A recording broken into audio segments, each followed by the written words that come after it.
Hello friends, आज हम कक्षा 6 के गणित विषय के कोण व उसके प्रकार प्रकरण पर टॉपिक पर पाठ्य योजना बनाना जानेंगे कि कैसे बनाई जाती है।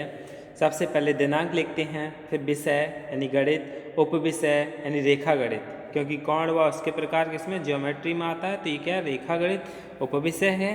प्रकरण हमारा इन्वर्टेड कॉमा में और अंडरलाइन करके या अलग कलर से लिख देते हैं, कोण व उसके प्रकार। फिर कक्षा व वर्ग यानी 6 A, कालांश जो भी चल रहा हो, फर्स्ट सेकंड थर्ड, और अवधि 35 मिनट्स। सामान्य उद्देश्य जो संपूर्ण पाठ्यक्रम पर आधारित होते हैं, इन उद्देश्यों को तभी पाया जाता है। छात्रों में गणित के प्रति रुचि उत्पन्न करना, छात्रों को गणित के तथ्यों का ज्ञान कराना तथा उनमें आत्मविश्वास जागृत करना, छात्रों में एकाग्रता, सत्यता जैसे चारित्रिक गुणों का विकास करना, छात्रों की तर्क शक्ति, निरीक्षण शक्ति, चिंतन शक्ति आदि बौद्धिक शक्तियों का विकास करना। ये क्या है, हमारे सामान्य उद्देश्य। अब हम विशिष्ट उद्देश्य जान लेते हैं। स्पेसिफिक ऑब्जेक्टिव यानी छात्र कोण की आकृति के बारे में समझ सकेंगे, छात्र कोण के प्रकारों को जान सकेंगे, छात्र कोण संबंधी समस्या का हल करना सीख सकेंगे। और इसके बाद हम पूर्व ज्ञान लिखते हैं यानी प्रीवियस नॉलेज। क्या है, छात्र कोण के बारे में यानी जो हमारा प्रकरण बिंदु है उसके बारे में क्या है, सामान्य जानकारी रखते हैं। और प्रीवियस नॉलेज में यह भी लिखा जा सकता है कि छात्र रेखाखंड और रेखा के बारे में सामान्य जानकारी रखते हैं। इसके बाद है शिक्षण सहायक सामग्री यानी टीचिंग एड्स, सामान्य कक्षोपयोगी शिक्षण सहायक सामग्री यानी चार्ट। इसके बाद हम पाठ्य योजना बनाना शुरू कर देते हैं। सबसे पहले शिक्षण बिंदु कॉलम है, फिर अन्वेषणात्मक उद्देश्य यानी विशिष्टीकरण सहित, छात्राध्यापक क्रियाएं, छात्र क्रियाएं, विधि प्रविधि एवं शिक्षण सहायक सामग्री और मूल्यांकन। कितने 6 कॉलम हैं। पहले वाले में हम क्या है, प्रस्तावना शुरू में प्रस्तावना लिखते हैं। अन्वेषणात्मक उद्देश्य क्या होगा, पूर्व ज्ञान अनुमान यानी उस बच्चे के ज्ञान का हम अनुमान लगाते हैं जो हम पढ़ाने जा रहे हैं उससे पहले का। फिर प्रस्तावना प्रश्न जो कि छात्राध्यापक प्रश्न करेगा और छात्र क्या है उसके उत्तर देगा। तो प्रस्तावना प्रश्न जान लेते हैं। पहला प्रश्न है, प्रस्तावना प्रश्न में श्यामपट्ट पर रेखाखंड बनाकर, यानी इस तरीके से हमने श्यामपट्ट पर रेखाखंड बना दिया। और रेखाखंड यानी यहाँ निश्चित बिंदु जो हैं O से A तक ये रेखाखंड है। फिर प्रश्न करेगा छात्राध्यापक, ये क्या है, छात्र कहेगा यह रेखाखंड है। फिर दूसरा प्रश्न, श्यामपट्ट पर OA और OB 2 रेखाखंड बनाकर इन 2 रेखाखंडों के क्या नाम हैं, छात्र कहेगा OA तथा OB इन 2 रेखाखंडों के नाम हैं। फिर तीसरा प्रश्न, इन दोनों रेखाखंडों के O सिरे को यानी एक सिरे को मिला दें तो किसकी आकृति बनेगी, यानी इस तरीके से। तो छात्र क्या होगा, स्पष्ट उत्तर देगा। यानी क्या है, हमारा समस्यात्मक प्रश्न है। फिर इसके बाद छात्र के लिए क्या है, पूर्व ज्ञान अनुमान। अन्वेषणात्मक उद्देश्य में क्या है, पूर्व ज्ञान अनुमान यानी पूर्व ज्ञान को नवीन ज्ञान से जोड़ना। छात्राध्यापक कथन, उभयनिष्ठ प्रारंभिक बिंदु वाले रेखाखंडों के मिलने पर कोण बनता है। छात्रों, आज हम कोण व उसके प्रकार के बारे में विस्तार से जानेंगे। छात्र ध्यानपूर्वक सुनेंगे व समझेंगे। इसमें कौन सी विधि का प्रयोग किया है, कथन विधि का प्रयोग किया गया है। इसके बाद हम पहला शिक्षण बिंदु ले लेंगे, क्या, कोण। कोण और अन्वेषणात्मक उद्देश्य क्या होगा हमारा, पूर्व ज्ञान प्रत्यास्मरण।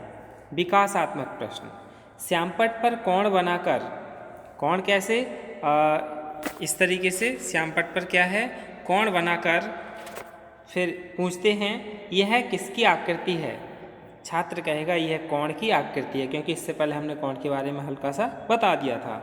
फिर दूसरा प्रश्न कोण किसे कहते हैं, ये समस्यात्मक प्रश्न है। छात्र क्या होगा, अस्पष्ट उत्तर, यानी छात्र स्पष्ट उत्तर नहीं देगा। इसमें कौन सी प्रश्नोत्तर विधि का प्रयोग किया गया है। इसके बाद फिर स्पष्टीकरण होगा, नवीन ज्ञान प्रस्तुतिकरण, यानी अनुदेशनात्मक उद्देश्य क्या है, नया ज्ञान प्रस्तुत किया जाएगा। और विधि कौन सी, इसमें व्याख्यान सह प्रदर्शन विधि का प्रयोग किया गया है। और स्पष्टीकरण क्या है, किन्हीं दो किरणों या किन्हीं दो रेखाखंडों के मिलने से जो झुकाव उत्पन्न होता है उसे कोण कहते हैं। जैसे OA एक रेखाखंड है, OB दूसरा रेखाखंड है, इसका जो O वाला सिरा है इसे हमने क्या इस तरीके से मिला दिया तो क्या बन गया, ये कोण बना। इसको हम कोण AOV लिखते हैं, यानी AOV जो बीच वाला कोण होता है उसे हम बीच में लेते हैं, कोण AOV। तो इससे पता चलेगा O कोण क्या है हमारा, A कोण है। लिखते और बोलते हैं, कोण का मान अंश या डिग्री में लिखते हैं, कोण को हम थीटा से शो करते हैं। छात्र ध्यानपूर्वक सुनेंगे व समझेंगे और इसमें हम पहला शिक्षण बिंदु पूर्ण होने पर मूल्यांकन प्रश्न करते हैं कि कोण किसे कहते हैं। छात्र ने अच्छे से समझा है, सुना है तो वो बता देगा कि कोण किसे कहते हैं। किसे कहते हैं, किन्हीं दो रेखाखंडों के किसी एक सिरे को मिला दें तो क्या बन जाता है, कोण बन जाता है। इसके बाद है कोण के प्रकार। दूसरा शिक्षण बिंदु पूर्व ज्ञान प्रत्यास्मरण यानी विकासात्मक प्रश्न करेंगे। पहला प्रश्न श्यामपट्ट पर कोण बनाकर पूछते हुए यह किसका कितने अंश का कोण है, यानी हमने श्यामपट्ट पर क्या है एक कोण बना लिया A और O से क्या है B तक बना लिया, ये हमारा क्या है x अंश। तो हाँ, यानी ये कितने अंश का कोण है, तो छात्र कहेगा x अंश का कोण है। इसमें कौन सी प्रश्नोत्तर विधि का प्रयोग किया जा रहा है। फिर दूसरा प्रश्न होगा कोण कितने प्रकार के होते हैं, ये समस्यात्मक प्रश्न है, अस्पष्ट उत्तर। फिर स्पष्टीकरण दिया जाएगा, कोण निम्न प्रकार के होते हैं, नवीन ज्ञान यहाँ पर फिर प्रस्तुत कर दिया जाएगा और छात्र ध्यानपूर्वक सुनेंगे व समझेंगे। व्याख्यान से प्रदर्शन विधि, इसमें जो शिक्षण सहायक सामग्री है यानी चार्ट है बना हुआ हमारा कोणों का, इसके सहारे हम छात्रों के लिए आसानी से समझा देंगे। जैसे पहला कोण है शून्य कोण यानी जीरो एंगल। जीरो एंगल क्या है, एक रेखाखंड खींच लिया जिसमें कोई भी झुकाव ना हो, वो क्या कहलाता है, शून्य कोण कहलाता है। दूसरा क्या है न्यून कोण यानी एक्यूट एंगल। एक्यूट एंगल किसे कहते हैं, ऐसा कोण जो जीरो अंश से क्या है ज़्यादा हो, और ये थीटा हम कोण से व्यक्त करते हैं, ऐसा कोण जो जीरो से ज़्यादा हो और 90 अंश से क्या हो कम हो, वो क्या कहलाता है, एक्यूट एंगल कहलाता है। जैसे कि ये वाला कोण कैसा है, 90 अंश एल आकार का कोण होता है और इसमें से क्या है ये झुका वाला है तो कितना 35 अंश का है, तो ये क्या है हमारा न्यून कोण है। इसके बाद समकोण। इसके बाद तीसरा कोण है समकोण यानी राइट एंगल। राइट एंगल कैसा है, ये एल आकार का कोण है जिसमें क्या है 90 अंश का है, OPQ क्या है इसके संकेत हैं। और समकोण किसे कहते हैं, राइट एंगल ऐसा कोण जिसका मान 90 अंश हो, यानी जिस कोण का मान 90 अंश हो वो क्या कहलाता है, राइट एंगल कहलाता है। फिर इसके बाद आता है अधिक कोण। अधिक कोण किसे कहते हैं, ऑब्ट्यूज एंगल। ऑब्ट्यूज एंगल यानी 90 अंश से ज़्यादा और 180 अंश से कम। इसे इस तरीके से लिखते हैं, 90 अंश से ज़्यादा, ऐसा कोण जो 90 अंश से ज़्यादा और 180 अंश से क्या हो कम हो, वो क्या कहलाता है, ऑब्ट्यूज एंगल कहलाता है।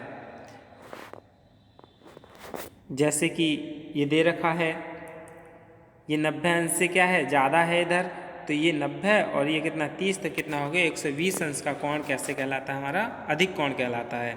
इसके बाद है ऋजु कोण यानी स्ट्रेट एंगल। इसमें कोण बनने वाली दोनों रेखाएं विपरीत दिशा में होती हैं जिसका मान 180 अंश होता है। जैसे कि ये हमारा दे रखा है, मान लो ये क्या है केंद्र बिंदु है, एक इधर को रेखा जा रही है, एक इधर को रेखा जा रही है, और इसमें क्या है ये 180 अंश का एंगल है। फिर है बृहत कोण यानी रिफ्लेक्स एंगल। रिफ्लेक्स एंगल किसे कहते हैं, ऐसा कोण जो 180 अंश से क्या हो ज़्यादा हो और 360 अंश से क्या हो कम हो, वो क्या कहलाता है? बृहत कोण कहलाता है। जैसे कि ये दे रखा है बृहत कोण 200 अंश, ये कितना सीधी रेखा खींचे तो 180 अंश होगा, और ये कितना इधर फालतू है 40, तो कितना हो गया 20 अंश ज़्यादा है, तो कितना हो गया 200 अंश का एक हमारा बृहत कोण हो गया। इसके बाद आता है पूरक कोण। पूरक कोण पर कभी कभी प्रश्न टेट सी टेट में भी ज़्यादा पूछ ले आते हैं। पूरक कोण यानी ऐसा कोण जिनके दो कोणों का योग 90 अंश हो, किन्हीं दो कोणों का योग 90 अंश हो, वो क्या कहलाता है? पूरक कोण कहलाता है। ऐसे थीटा प्लस थीटा बराबर क्या होगा 90 अंश। तो पूरक कोण की परिभाषा क्या हुई? दो पूरक कोणों का योग 90 अंश होता है। जैसे कि यहाँ दे रखा है 30 अंश और 60 अंश मिलकर के कितना हो गया 90 अंश का हो गया। इसके बाद है समपूरक कोण यानी सप्लीमेंट्री एंगल। इसमें क्या है, किन्हीं दो कोणों का योग कितना है 180 अंश। जैसे थीटा प्लस थीटा बराबर कितना है 180 अंश। जैसे कि ये दे रखा है 60 प्लस 120 कितना हो गया, ये 180 अंश हो गया दोनों मिला करके। तो ये क्या कहलाता है? हमारा समपूरक कोण कहलाता है। फिर इसके बाद आता है पूर्ण कोण। क्या आता है? पूर्ण कोण। पूर्ण कोण के लिए कैसे समझेंगे? यानी जिसकी माप कितनी हो 360 अंश हो, वो क्या कहलाता है? पूर्ण कोण कहलाता है। जैसे कि ये इसकी माप है कितनी, ये 360 अंश का एंगल है जो वृत्ताकार का होता है, तो वो क्या कहलाता है? हमारा पूर्ण कोण या संपूर्ण कोण कहलाता है। पूरक और संपूरक ज़्यादा याद रखेंगे। पूरक कोण किसे कहते हैं? दो कोणों का योग 90 अंश होता है, और संपूरक कोण क्या है? किन्हीं दो कोणों का योग 180 अंश होता है। और भी कोण होते हैं, यानी शीर्षाभिमुख कोण, जैसे कि इसके सम्मुख वाला ये कोण और इसके सम्मुख वाला ये कोण शीर्षाभिमुख कोण, और आसन्न कोण भी होते हैं। तो ये क्या हमारे सब कोण के प्रकार हैं।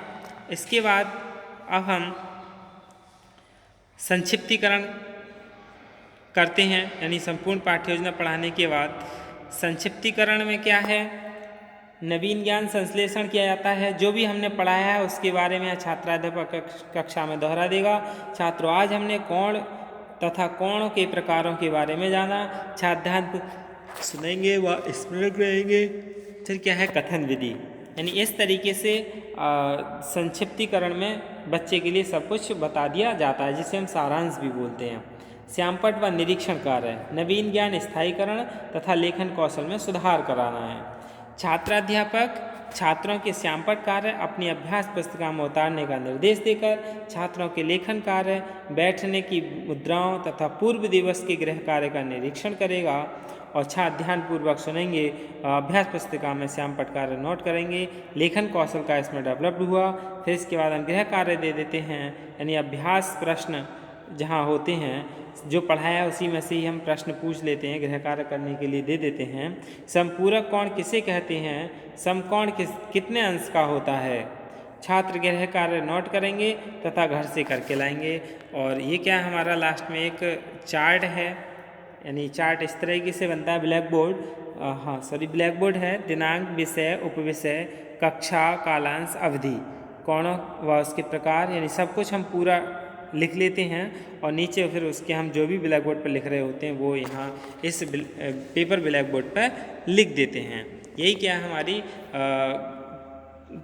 कक्षा 6 के कोण व कोण के प्रकार के आधार पर पाठ्य योजना है। धन्यवाद।